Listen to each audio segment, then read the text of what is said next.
So thank you very much, professors, for joining this discussion, very important discussion.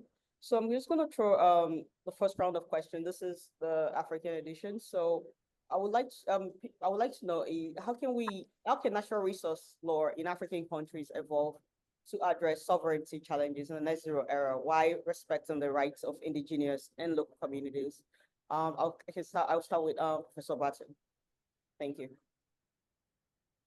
Yeah, good question. I can't speak for African countries at all, but I think what we are entering is a time when national governments exercising sovereignty are going to be a lot more interested in mineral resources, and there will be strong pushes from the private sector to make mining more possible. That is going to have an effect on indigenous and local and deprived communities, the people out on the land. And the legal system, one way or another, will evolve to respond to this. The opportunities are there to do it in positive, effective ways, taking a lead from international impulses such as ESG, and otherwise these things will wind up in the courts relying on quite fundamental sense of right and rights that will be difficult for both the indigenous and deprived communities, and also for the commercial operators. Yeah, it's a challenge. Thank you very much, Professor Barton. Professor Mostert, you would like to comment on that? Thanks, Professor Barton already gave a good summary. Maybe just to think about what the sovereignty challenges will be that face Africa. We know that there's a historical legacy of infringement on sovereignty. There are systemic inequalities, and then there are modern pressures such as globalization and the green transition. And I think some of the challenges in terms of sovereignty is around resource governance, but also economic systems and maybe even geopolitical dynamics. When you look at issues around economic dependency, the reliance on raw material exports makes African countries vulnerable to global market fluctuations. And the fact that there is still very much limitations around local value addition that reduce economic returns on the continent. And then there's the debt trap. The more African countries are reliant on foreign loans, the more it undermines their financial independence. And I think a big part of our building resilience and building competencies and skills to deal with the transition would be around strengthening economic independency. Yeah, I have some other thoughts too, but around environmental and social pressures, for instance. We know that climate change is going to make Africa drier, poorer, and sicker than it is at the moment. Africa suffers disproportionately from climate change, and it has minimal emissions, really.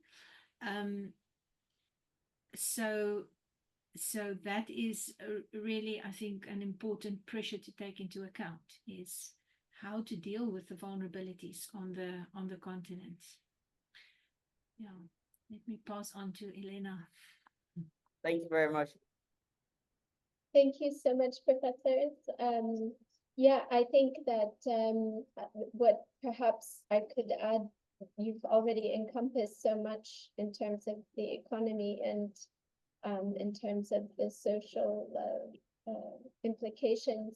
perhaps I could contribute in terms of the legal sovereignty challenges. So I think that what might be very helpful would be to maybe several things. The first would be to adopt maybe more inclusive legal frameworks for indigenous and local communities in resource governance. So I'm thinking of like the FPIC or the incorporating free, prior, and informed consent. These types of inclusive frameworks might be helpful. Also, in terms of domestic legal systems, I'm thinking that building capacity for robust regulatory enforcement would also be helpful, and making sure that there's more judicial review to protect sovereignty of each nation. Then perhaps also making sure that these frameworks align with international standards. So making sure that we integrate principles from treaties like the Paris Agreement. But at the same time, we want to make sure that those are adaptable to the local context. So, and then what comes to mind also is perhaps making sure that you were speaking about the economy. I'm thinking that the resource revenues, we have to make sure that they really benefit the local communities. Maybe if we instituted some more social programs, that might be helpful. And then the last thing would probably be like knowledge transfer and capacity building. So just making sure that we train the communities, like you know, how to manage those resource projects. I think that would enhance their autonomy quite a bit. Thank you very much, Ms. Athwal. We have a question for Professor Barton from the audience. It says, given your expertise in resource law, how should states structure natural resource contracts to reflect principles of sovereignty while avoiding exploitation or disputes? That's a big one. I can't answer that directly. And there might be an ideal out there, but there's a certain amount of knowledge now about how to structure either resource contracts or legislation in ways that are more inclusive. And there are ways, I think, to bring out the best in the industry. The industry is not a monolith. There are companies who are really quite keen on embedding themselves well with the communities and being part of it. There are others not so much. So there are opportunities there to design contracts and legislation to do that. There was an interesting thing from the Intergovernmental panel recently, Intergovernmental Forum on Mining Minerals Sustainable Development, and the quotation was, communities should not just survive mining, they should thrive from it. They should not just survive mining, they should thrive from it. And that's quite telling, and it opens up the possibility of looking beyond it being mere opposition between a community and the mining company.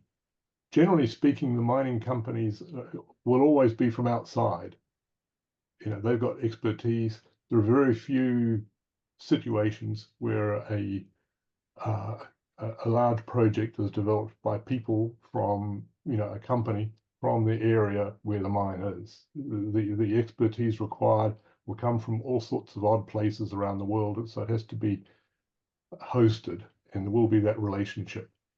But it can be done, and we do see, you know, I think, bright signs of possibilities to shape our laws, to shape our contracting arrangements, to bring out the best in the possibilities of resource exploitation.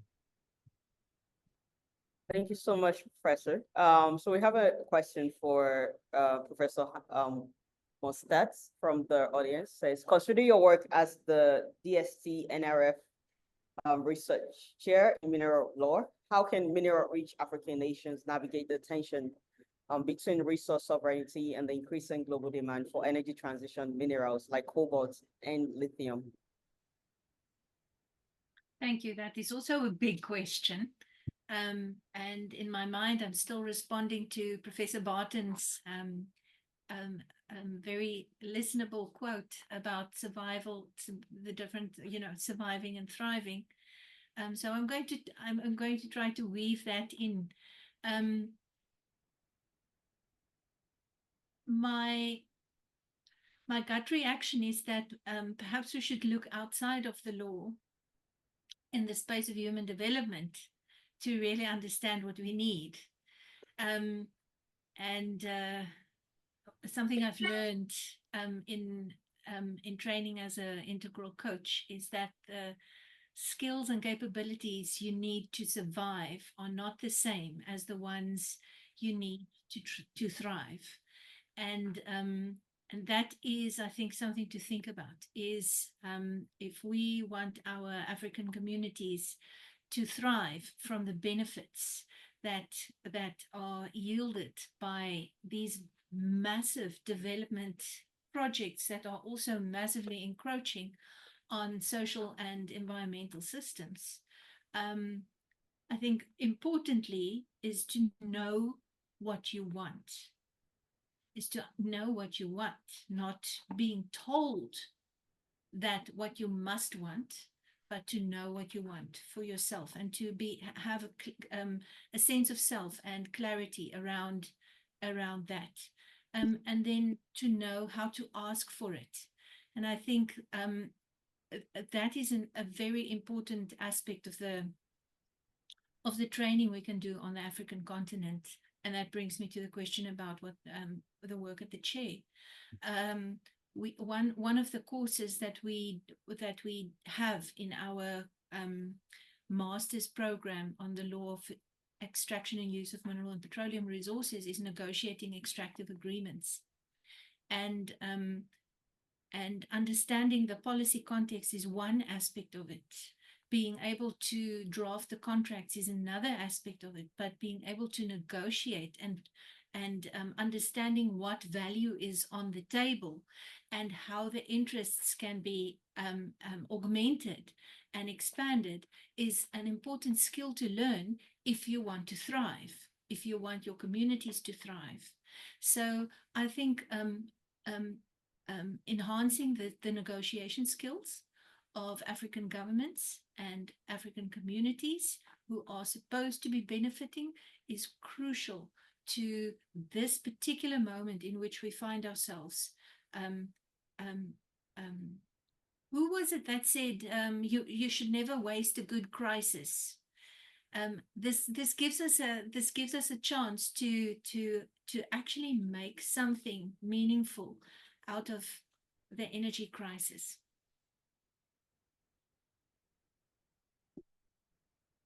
Thank you very much. So we have one round of questions for Ms. Athwal. The question is, in regions prone to resource-related conflicts, how can ESG frameworks be leveraged to promote peace and stability while balancing sovereignty concerns? Thank you so much. I think that this is such a crucial question because it takes into account, the reality on the ground as it is now, in addition to planning for the future. So I think that one core principle of the ESG frameworks is thinking of sustainability. So I think that in the long term, if we're thinking about long-term environmental and economic planning, for example, in mining and resource extraction, we need to really keep that principle of sustainability directly in mind at all times. And that sort of translates into ensuring that the benefit sharing of the mining and resource extraction, I think there has to be equity involved in that. And I think that in terms of legal principles, if we make sure that we are establishing more transparent frameworks, then those revenues will be more fairly shared between the different local and national and international stakeholders. So I think that that would alleviate a great deal of the conflict. But it even if it's short term, we still have to think about the future. So we have to think about, you know, in terms of equity intergenerationally. So making sure to manage the resources, balancing the needs now with the rights of the future, because, you know, the conflict now would only be postponed to a later conflict if we don't ensure that that is established and managed and enforced, not only in the short term, but in the long term. So I think that, you know, and making sure that the agreements or the contracts that are negotiated, if capacity building is built into those, I think then, you know, the skills can be transferred, and the local industry can be developed, and that would again alleviate a lot of conflict and be more. Thank you very much, Ms. Athwal. I would like to thank our panelists, Professor Barton, Professor Mostert, and Ms. Athwal for their insightful contributions, and to everyone for engaging with us critical discussions on sovereignty and its intersection with environmental law, governance, and ESG principle. And as we move forward today, I hope that we reflect on the importance of balancing national sovereignty with global cooperation in order to achieve sustainable development. And I hope that together we can pave the way for innovative solutions that address today's challenges while protecting future generations. Professor Barton and Professor Mostert, thank you so much, and Ms. Athwal. We have a question in the Q&A. If anyone is, please feel free to answer those questions in the Q&A. Thank you so much.